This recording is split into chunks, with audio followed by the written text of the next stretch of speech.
이런 가운데 김건희 국정농단 특검의 수사 개시 36일 만인 오늘 피의자 김건희 씨에 대해 구속영장이 청구됐습니다. 처음 의혹이 불거진 뒤에도 6년 가까이 제대로 된 조사 한 번 안 받았지만 특검 조사가 한 차례 이뤄지자 하루 만에 영장이 청구된 건데요. 김 씨의 구속 여부는 다음 주 화요일에 열리는 영장실질심사 이후 결정됩니다. 이혜리 기자가 보도합니다. 오늘 오후 서울중앙지법 앞에 도착한 김건희 국정농단 특검팀 차량. 차량에서 내린 수사관들이 서류와 증거물 등이 담긴 박스들을 법원 안으로 옮깁니다. 특검은 오늘 윤석열 전 대통령의 부인 김건희 씨에 대한 구속영장을 전격 청구했습니다. 수사 개시 36일 만이자 김 씨를 소환해 조사한 지 하루 만입니다. 오늘 오후 1시 21분 김건희 씨에 대한 구속영장을 청구하였습니다. 죄명은 자본시장과 금융투자업에 관한 법률 위반, 정치자금법 위반, 특정범죄 가중처벌 등에 관한 법률 위반 알선 수재입니다. 김 씨에게는 도이치모터스 주가 조작 의혹, 명태균 공천 개입 의혹, 건진법사와 통일교의 청탁 의혹 관련 3가지 혐의를 적용했습니다.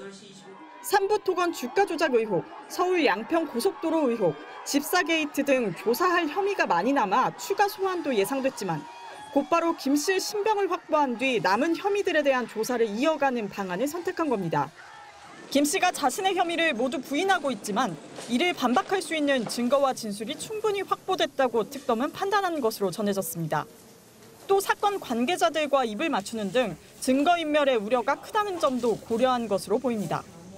형사소송법에 따르면 범죄 혐의의 상당성, 증거인멸과 도주 염려 등이 있을 때 구속영장을 청구할 수 있습니다. 오정희 특검보는 법에 규정된 구속영장 요건에 다 해당된다고 판단했다고 밝혔습니다. 김 씨에 대한 구속영장 실질심사는 오는 12일 오전 중앙지법에서 열릴 예정입니다. 법원이 김 씨에 대한 구속영장을 발부하면 전직 대통령 부부가 동시에 구속되는 첫 사례가 됩니다. MBC 뉴스 이혜리입니다. 윤석열 전 대통령이 오늘도 완강히 저항하면서 체포영장 집행이 또 한 번 무산됐습니다. 이 과정에서 윤 전 대통령이 부상을 당했다는 적반하장식 주장도 나왔는데 법무부 확인 결과 이번에도 건강에 특이사항은 없는 것으로 나타났습니다. 차현진 기자의 보도입니다. 오늘 오전 서울구치소, 김건희 국정농단 특검의 차량이 정문을 빠져나갑니다. 엿새 만에 윤석열 전 대통령에 대한 체포영장 재집행에 나섰지만 또다시 빈손으로 돌아갔습니다. 특검팀은 앞서 오전 7시 50분쯤 서울구치소에 도착했습니다. 1차 집행 때와는 달리 이번에는 특검보 없이 일선 검사와 수사관 2명 등 3명이 현장을 찾았습니다. 이들은 곧바로 구치소 내 사무실로 향했습니다. 수용실에서 온 윤 전 대통령을 만나 체포영장 집행에 협조하라고 거듭 요구했지만 윤 전 대통령은 또다시 거부했습니다. 특검은 예고한 대로 물리력을 동원한 체포영장 집행에 돌입했습니다. 구치소의 기동 순찰대원 등 10여 명의 교도관들이 윤 전 대통령을 들어 차량으로 옮기려 시도했습니다.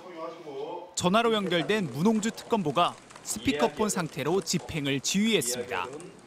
윤 전 대통령 측은 교도관들이 윤 전 대통령이 앉아있는 의자를 통째로 들어 옮기려 했다고 주장했습니다.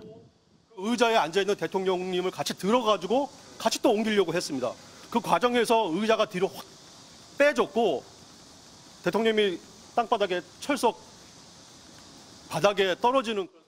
하지만 계속해서 윤 전 대통령이 완강히 저항하자 오전 9시 40분 특검은 부상 등의 우려가 있다고 판단해 체포영장 집행을 중단했습니다. 서울구치소에 도착한 지 1시간 50분 만이었습니다. 피의자의 부상 등이 우려된다는 현장의 보고를 받고 9시 40분 집행을 중단하였습니다. 체포영장 집행이 무산된 뒤 윤 전 대통령은 접견실로 이동해 1시간가량 변호인을 만나고 의무실로 향했습니다. 이에 대해 법무부는 윤 전 대통령이 어깨 통증 등 부상을 주장했는데 진료 결과 건강상 특이사항은 없는 것으로 확인됐다고 밝혔습니다. 특검은 체포영장의 기한이 오늘까지여서 재집행은 사실상 불가능하다고 보고 영장 재청구 등을 검토하고 있습니다. MBC 뉴스 차현진입니다. 국민의힘은 지지율이 계속 떨어지며 위기에 직면한 가운데 당대표 예비 경선 결과 결국 반탄과 찬탄 후보의 대결이 됐습니다. 그런데 당대표 후보로 또 등장한 김문수 후보가 전한길 등 보수 유튜버 토론회에 참석해서 윤석열 전 대통령을 재입당시키겠다고 밝혀 논란이 되고 있습니다. 이문현 기자입니다. 전한길, 강용석 씨 등이 주최한 자유우파 유튜브 연합 토론회. 윤 전 대통령이 재입당하면 받아주겠냐는 질문에 김문수 후보가 망설임 없이 답했습니다. 입당하시면 당연히 받죠. 보수 유튜버들은 시정일관, 윤 전 대통령 면회를 갈 거냐, 탄핵에 찬성한 한동훈과 왜 함께한다고 했느냐 등 사실상 친윤 감별에 나섰고 국민의힘 안팎에선 전한길 면접이라는 비판이 쏟아졌습니다. 이들의 압박 면접이 계속되자 김 후보는 결국 12.3 내란에 문제가 없다는 억지 주장까지 꺼냈습니다. 계엄을 해서 누가 죽었거나 다쳤거나 그 6시간 만에 계엄이 해제되고 없지 않습니까? 앞서 전한길 면접에 응했던 장동혁 후보 또한 윤 전 대통령을 옹호하며 강성 보수층의 지지를 호소했습니다. 당대표가 된다면 당의 대표로서 적절한 시점에 면회가 허용된다면 저는 면회를 가겠습니다. 결국 오늘 발표된 국민의힘 당대표 예비경선 결과 김문수, 장동혁 두 후보는 본선행 티켓을 거머쥐었습니다. 윤 전 대통령과의 절연을 주장하는 안철수, 조경태 후보 또한 본선에 올랐는데 안 후보는 오늘 김 후보의 발언에 대해 대통령 후보였던 사람이 한중 유튜버의 머리 조아리고 윤 어게인을 외치고 있다며 참담하다고 지적했습니다.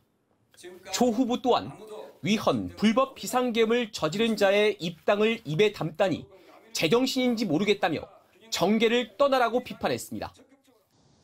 국민의힘 내부에선 면접관을 자청한 유튜버에게 끌려다니는 이번 경선이 안타깝다는 반응과 후보 생각을 그대로 드러내는 것이 무엇이 문제냐는 반응이 맞서고 있습니다. MBC 뉴스 이문현입니다.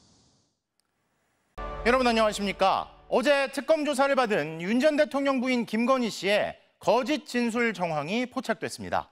어디서 났는지에 대해 계속 해명이 달라졌던 문제의 목걸이에 대해 어제 김 씨는 2000년대 중반쯤 홍콩에서 구매한 모조품이라고 진술한 걸로 전해졌는데요. 하지만 정작 같은 디자인의 명품이 출시된 건 그로부터 무려 10년쯤 뒤였다는 사실이 확인된 겁니다. 첫 소식 구나연 기자의 단독 보도입니다.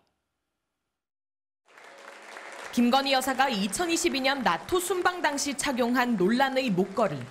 당시 가격 6,200만 원이었던 고가의 보석 브랜드 반클리프 앤 아펠의 스노우플레이크 펜던트 모델로 알려졌습니다. 재산신고 내역에는 없던 귀금속의 행방을 찾아온 김건희 국정농단 특검은 김 여사의 오빠 김진우 씨의 장모 집에서 목걸이를 발견했지만 모조품이었습니다. 어제 특검 조사를 받은 김 여사는 이에 대해 오래전 홍콩에서 모조품을 산 거라고 진술한 것으로 알려졌습니다. 정확하게 기억은 나지 않지만 홍콩을 자주 방문한 2004년에서 2007년 사이 현지에서 산 것 같다는 취지입니다. 어머니 최은순 씨에게 선물하기 위해 모조품을 구입했고 이후 순방 때 다시 빌려 착용한 것이라고 해명한 것으로 전해졌습니다. 그런데 이 해명이 거짓일 가능성을 보여주는 정황을 특검이 포착했습니다. 반클리프 앤 아펠사로부터 김 여사가 착용한 것과 같은 디자인의 목걸이는 2015년 11월에 출시됐다는 공식 답변을 받은 겁니다. 해명대로라면 김 여사는 해당 제품이 출시되지도 않았는데 그보다 10년 정도 앞서 모조품을 구입했다는 말이 됩니다.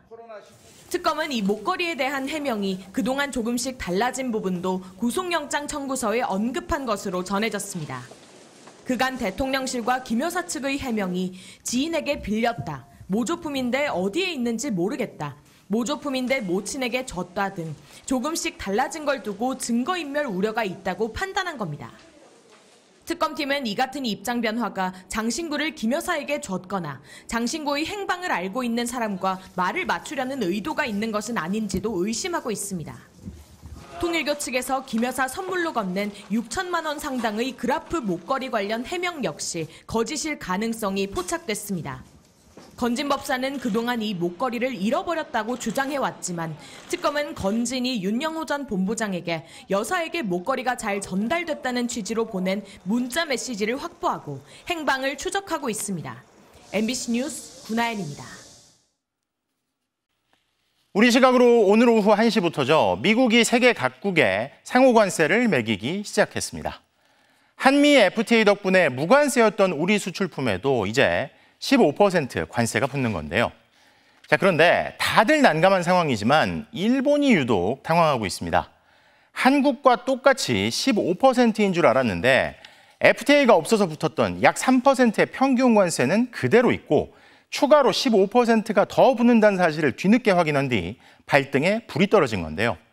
자, 그러자 협상 책임자인 경제재생상이 미국에 급하되 뒤수습에 나섰죠. 한편 트럼프 대통령이 이번엔 반도체 품목 관세를 100%까지 매길 수 있다고 다시 으름장을 놓기 시작했습니다. 우리 업계는 괜찮을지 송재원 기자가 가늠해봤습니다. 팀 쿡 애플 최고 경영자로부터 $1,000억 투자 계획을 들은 직후 트럼프 미국 대통령이 돌연 반도체 품목 관세 폭탄을 예고했습니다. 100% tariff on all chips and semiconductors coming into the United States. 관세를 볼모로 한 투자 요구도 이어졌습니다. But if you've made a commitment to build or if you're in the process of building as many are, there is no tariff. 삼성전자나 SK 하이닉스 반도체가 100% 관세를 맞을 가능성은 거의 없습니다. 우리는 이미 반도체에 대한 최혜국 대우를 약속받았고 두 회사는 미국에 공장이 있거나 건설 중입니다. 15%로 최혜국 세율이 정해진다라 그러면 이제 우리도 15%를 받는 거죠. 앞으로 뭐 100%가 되든 200%가 되건 상관없이. 복잡한 반도체 공급망은 변수입니다. 우리나라에서 직접 미국으로 건너간 반도체는 7.5%. 대부분 아시아 지역에서 조립 포장한 뒤 수출되는데 최종 생산국에 높은 관세가 부과될 수도 있습니다. 대만에서 그게 어떤 패키징 형태로 미국에 공급이 되는데 대만산이라고 간주가 되면은 거기에 따른 관세율이 부과될 수 있기 때문에 반도체 파생 상품인 스마트폰의 경우 제품에 100% 관세를 부과할지 반도체 함량만 따질지 불확실합니다.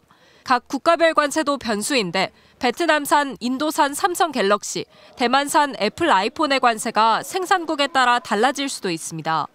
트럼프 대통령은 다음 주 반도체와 바이오 품목 관세 발표를 예고한 상태입니다. MBC 뉴스 송재원입니다.